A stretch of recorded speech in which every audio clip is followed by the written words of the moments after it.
নমস্কার বন্ধুরা, রয়্যাল কিচেনে আপনাদের সবাইকে স্বাগতম। আজকে হাজির হয়েছি পারফেক্ট দোকানের মতো নরম তুলতুলে ছানার মালাই চপ মিষ্টির রেসিপি নিয়ে।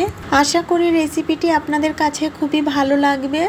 যদি ভালো লাগে লাইক, শেয়ার, সাবস্ক্রাইব করে আমার পাশে থাকার অনুরোধ রইল। আর ভিডিওটি না কেটে শেষ অবধি দেখার অনুরোধ রইল। তো বন্ধুরা, আর দেরি না করে আসুন রেসিপিটি দেখে নেওয়া যাক। প্রথমে শিরা বানিয়ে নেব। তার জন্য গ্যাসে কড়াই বসিয়ে এর মধ্যে দিয়ে দেব 1 বাটি চিনি, পরিমাণে 300 গ্রাম মতো আছে। চিনির বাটি মেপে দেব 4 বাটি জল।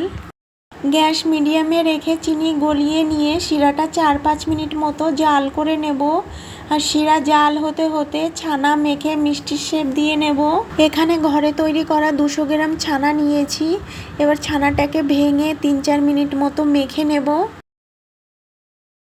4 মিনিট মতো ছানাটা মেখে নিয়েছি। এবার এর মধ্যে দেব 1/2 চামচ কর্নফ্লাওয়ার দিয়ে ছানাটা আবারও 1 মিনিট মতো মেখে নেব। 5 মিনিট সময় ধরে ছানাটা মেখে নিয়েছি।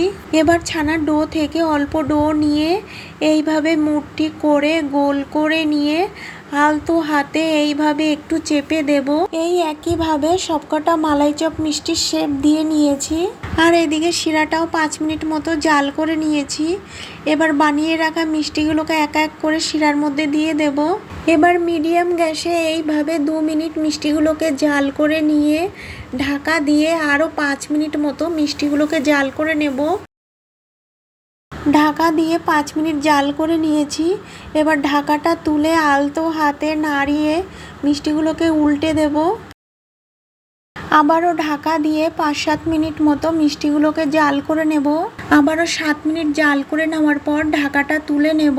মিষ্টিগুলো ভালোভাবে সিদ্ধ হয়েছে কিনা একটা মিষ্টি ঠান্ডা জলে দিয়ে চেক করে দেখব। জলের মধ্যে মিষ্টিটা দেওয়ার পর যদি এইভাবে মিষ্টিটা ডুবে যায় তাহলে বুঝতে হবে মিষ্টিগুলো ভালোভাবে সেদ্ধ হয়ে গেছে। আর যদি মিষ্টি ভেসে থাকে জলের ওপরে তাহলে বুঝতে হবে মিষ্টিটা আরও কিছুক্ষণ জাল করে নিতে হবে।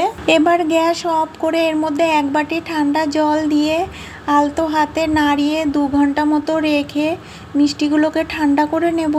এবার মালাই চপের মালাইটা তৈরি করে নেব। তার জন্য এখানে নিয়েছি 1/2 লিটার লিকুইড দুধ। দুধটা হালকা গরম করে নিয়ে এর মধ্যে দেব 50 গ্রাম গুঁড়ো দুধ।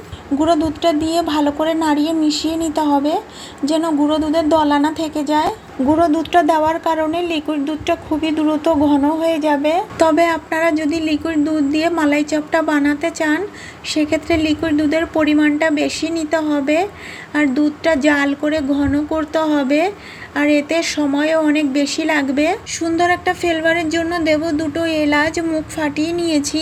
এবার দুধটা মিডিয়াম টু লো গ্যাসে অনবরত নেড়ে 5 মিনিট মতো জাল করে নেব।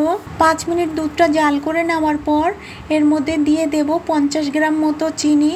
তবে মিষ্টিটা আপনাদের পছন্দ মতো ব্যবহার করতে পারেন। চিনি দিয়ে অনবরত নেড়ে চিনিটা গলিয়ে নিয়ে দুধটা আরও 5 মিনিট মতো জাল করে নিয়েছি। এবার গ্যাস অফ করে দিয়ে এলাচ দুটো তুলে নেব। এবার মালাইটা এইভাবে 2 মিনিট মতো নাড়িয়ে ঠান্ডা করে নেব। আর এদিকে মিষ্টিগুলোকে 2 ঘন্টা রেখে ঠান্ডা করে নিয়েছি। এবার মিষ্টি থেকে এইভাবে চেপে শিরাটা বার করে নেব। সব মিষ্টিগুলো থেকে শিরাটা চেপে বার করে নিয়েছি। আর এদিকে মালাইটাও অনেকটাই ঠান্ডা হয়ে গেছে। এবার এই পাত্রে মালাইটা নামিয়ে নেব। এবার এই মালাইয়ের মধ্যে মিষ্টিগুলোকে এক একটা করে দিয়ে দেব। মালাইয়ের মধ্যে মিষ্টিগুলোকে দিয়ে এইভাবে নাড়িয়ে ডুবিয়ে দেব। এবার ঢাকা দিয়ে 4-5 ঘন্টা মতো রেখে দেব। এতে করে মিষ্টির ভেতরে মালাইটা ভালোভাবে সোপ করে নেবে। তবে আপনারা চাইলে ফ্রিজে রেখেও ঠান্ডা ঠান্ডা পরিবেশন করতে পারেন। মালাইয়ের ভেতরে মিষ্টিগুলোকে 5 ঘন্টা রেখে দেওয়াতে মিষ্টির ভেতরে মালাইটা কত সুন্দর সোপ করে নিয়েছে। এবার মিষ্টিগুলোকে পরিবেশন করে নেব। বাড়িতে হঠাৎ করে কোনো অতিথি চলে এলে খুব সহজেই মালাই চপটা বানিয়ে পরিবেশন করতে পারবে। এবার একটা মালাই চপ মিষ্টি কেটে আপনাদেরকে দেখিয়ে দিচ্ছি। দেখুন কত সুন্দর নরম ও সফট হয়েছে। এইভাবে বাড়িতে বানালে কমেন্ট বক্সে জানাতে একেবারেই ভুলবেন না। আর পাশে থাকা বেল আইকনটি ক্লিক করে রাখবেন। এতে করে যখনই কোনো নতুন ভিডিও আপলোড দেব সর্বপ্রথম আপনার মোবাইলে পৌঁছে যাবে। সবাই ভালো থাকবেন, সুস্থ থাকবেন। আর আমার এই ভিডিওটা শেষ অবধি দেখার জন্য আপনাদেরকে অনেক অনেক ধন্যবাদ।